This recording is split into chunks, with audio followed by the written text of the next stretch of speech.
Hey guys, this is Eddie, and in this video I'm going to show you how to remove or replace the Honda factory radio, and what you have to do, what panels you have to remove in order to get it out.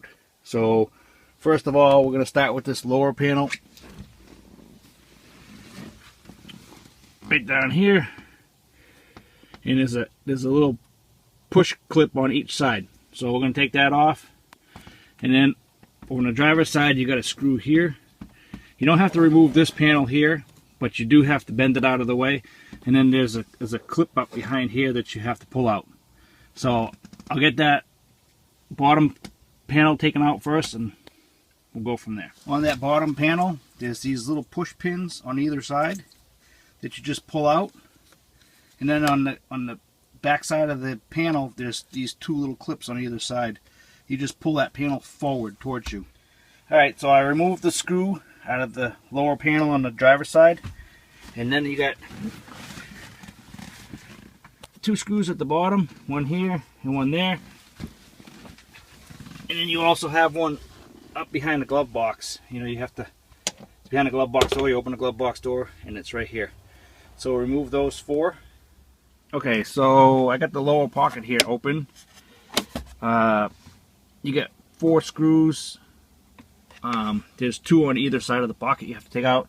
If you notice, the screws are a bit longer than the average ones we've been taking out. So take out those four screws and we'll go from there. Alright, you have to lower the glove box to get to one of the screws at the bottom of the panel, and it's over down here. So in the glove box you got these little stops for the glove box. Basically, you just push your finger on that side of the stop to push it through, and then pull it out on the opposite side. Like lift the glove box up, and then you just pull it out like that. Alright, then the glove box will flip down, and you'll be able to get to that bottom screw right there. See that. On the driver's side, there's this panel. There's a clip right here that you need to pull. You need to pull this panel straight down like this towards you. Okay, and try not to break it, because it'll snap easy, especially if it's cold. Once you have all the screws out of the panel, the lower panel here, that's all you have to do is grab one corner of it, pull it out, and pull it towards you. And it's a little bit tricky on the driver's side, but just, you know, pull it towards you and then pull it down, and then you'll be exposing the screws to the radio. Once you have the panel pulled away from the dash like this, make sure you disconnect your wire harness for your 12-volt power supply, and then there's another couple of connectors in there. Just unplug those before you pull it too far out, because otherwise you pull the pins out of the back of the connector. On Honda connectors, there's always a little tab that you push down in order to release the connector. Like on this black one that goes to the 12-volt power supply, you just push down on this little tab. Hopefully you can see that. And then just pull it away from there, from the 12-volt power supply. And then like this one goes to the ashtray light. Again, you got this little tab right at the top. You just push it down and then pull it out of the connector. It's just a release. It releases it out of the connector. Now it's time to remove the screws from the radio.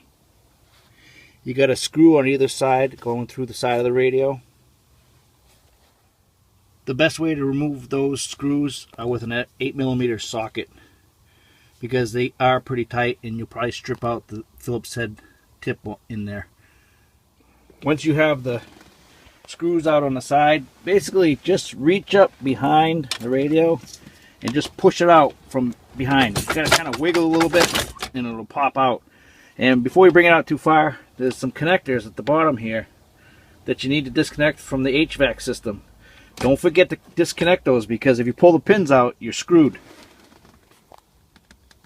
Now, if you can reach up behind the radio and the HVAC control panel to remove the connectors, it would be a lot easier to pull it forward. Same thing on these connectors. Again, you have a little tab right here that you just push down and pull out. Sometimes they're a little tight, so you gotta wiggle them. Same thing here, the gray one. Just push down on a tab. The radio again has, you know, the same thing. Pull that out, and don't forget your antenna wire. Your antenna wire is in the back of the radio too. pull out all 4 connectors and we'll go from there. Your radio's out anyways, so that's what it looks like. So if you're going to change out the radio, hopefully you already have it wired up and ready to go. You just take out these 2 screws on either side of the radio and slide it forward out the front side of the panel. Okay, so I'm putting in a new Pioneer for my son, and you know, I sat at the table last night and I had ordered a pin, a connector that would fit right in with the Honda connector, so I don't have to cut the harness in the car. I just want to be able to plug it right in. And I wired everything together last night. It was pretty simple. I didn't use any solder. That's all I did was I twisted the wires together and used some black tape around it. It's better than solder because solder will actually corrode the wires after a few years. So you just want to twist them together. But yeah, so I'm going to plug this into the back radio, plug this into the car, and then I'll fit it to the vehicle, and we'll go from there. I just want to give you a little demonstration on how to actually put 2 wires together so that they have good contact. Instead of using butt connectors and spending the extra money on that, or soldering your wires together, and you know, that's just kind of a pain in the ass.